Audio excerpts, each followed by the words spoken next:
হ্যাঁ, তো কালকে পৌষ পার্বণ, পৌষ সংক্রান্তি, সেই জন্য চলছে নারকেল কোড়া।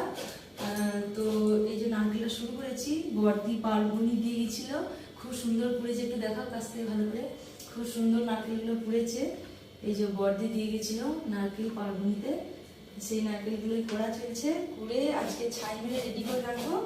তো কালকে পৌষ সংক্রান্তি, কালকে হবে পিঠে। কেমন? দেখো, দুটো নারকেল, ছোট ছোট দুটো নারকেল 4টে মালা হয়েছে। কত হয়েছে? দুটো মাত্র নারকেল। নারকেলটা এত ফুলেছে, ছোট ছোট হলেও ভালো ফুলেছে। নারকেলটা তো কুড়লাম, তো তোমরা দেখলেই নারকেলের একদম ছাই মেরে নিলাম গুড় দিয়ে, একদম ঝরঝরে হয়েছে, ফ্রেশ, খুব সুন্দর হয়েছে। দুটো নারকেলে কতটা হয়েছে, একদম অলমোস্ট ডান হয়ে গেছে। গ্যাসটা অফ করে দিলাম, দিয়ে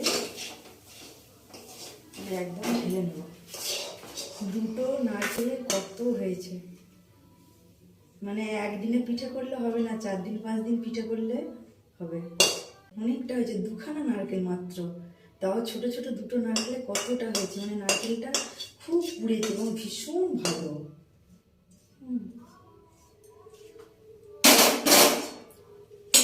কত সুন্দর হয়েছে, একদম ঝরঝরে ফ্রেশ হয়েছে।